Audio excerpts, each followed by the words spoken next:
This is Robert Demers for Conman here at the New York Comic Con, and I'm here with the creator of Mini Marvels and G-Man, Chris Giarrusso. What was it about comics that first got you interested to become a creator of them? Just as a kid, I was a huge fan of superheroes and comic strips, comic books, everything.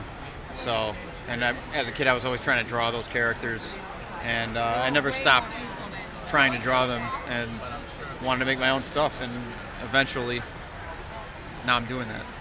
Were there any particular creators or artists that inspired your own work?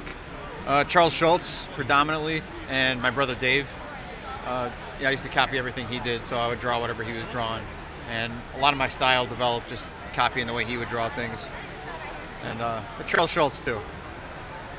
What is the process behind how you make a page or a full-on comic?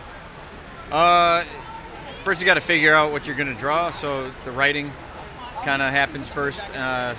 When you figure out what you want the scene to be or what's going to happen on the page, you break the writing down into panels and then figure out how much space you're going to need.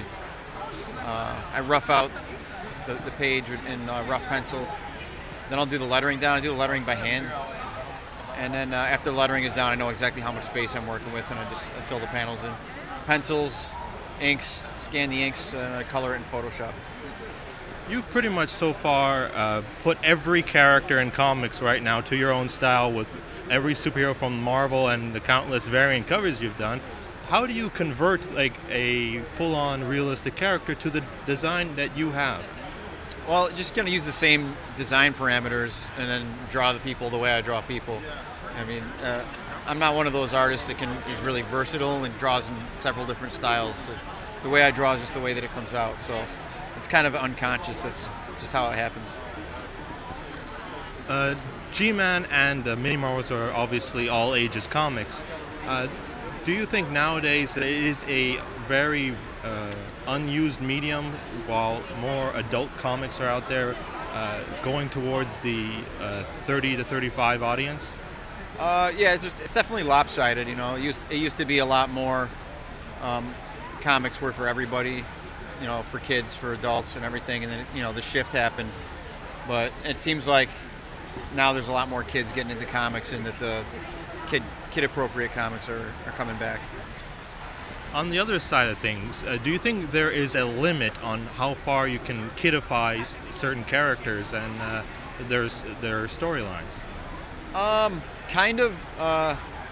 That's the thing. Like with a character like Batman, you have the really successful Batman movies that you probably wouldn't want to bring a 7 or 8-year-old to, because they're so terrifying and mature and dark.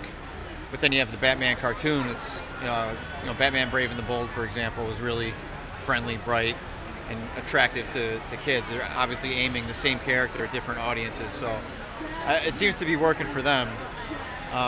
In the case of G-Man, though, it's just for kids, right, built from the ground up.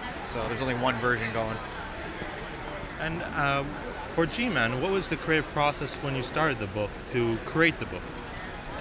Eric Larson, who does the Savage Dragon at Image Comics, he liked the Mini Marvel stuff that I did, and he offered me a chance to do comic strips in the back of his book, which obviously they couldn't be Mini Marvels. And I had this G-Man character that I kind of roughly based on myself, and I decided to use that opportunity to start my G-Man comics. And what are you working on currently? Any particular books or characters besides G-Man? Let's see. I have a couple of side projects. Art Baltazar and Franco have the All Yeah comics with a lot of different contributors, and so I'm going to do a few pages of that for them. I think I'm going to be doing something for Hello Kitty, a Hello Kitty special, and then I'm going to dive back into G-Man. Also, Tales from the Con every week at EmeraldCityComicCon.com. That's a weekly webcomic. I draw it. It's written by web cartoonist Brad Geiger. As conventions go ourselves, we're very familiar with that comic strip. Yeah. Lastly, would you ever consider even going darker with a grittier style just for the hell of it? I haven't really thought about doing that for the sake of doing it. If I had a story in mind that I wanted to do that I needed to get out of me, I would do it. But Right now, I don't, I'm not really motivated for that. Well, thank you very much for talking with us, and I hope you enjoy the rest of the convention. Likewise, thank you.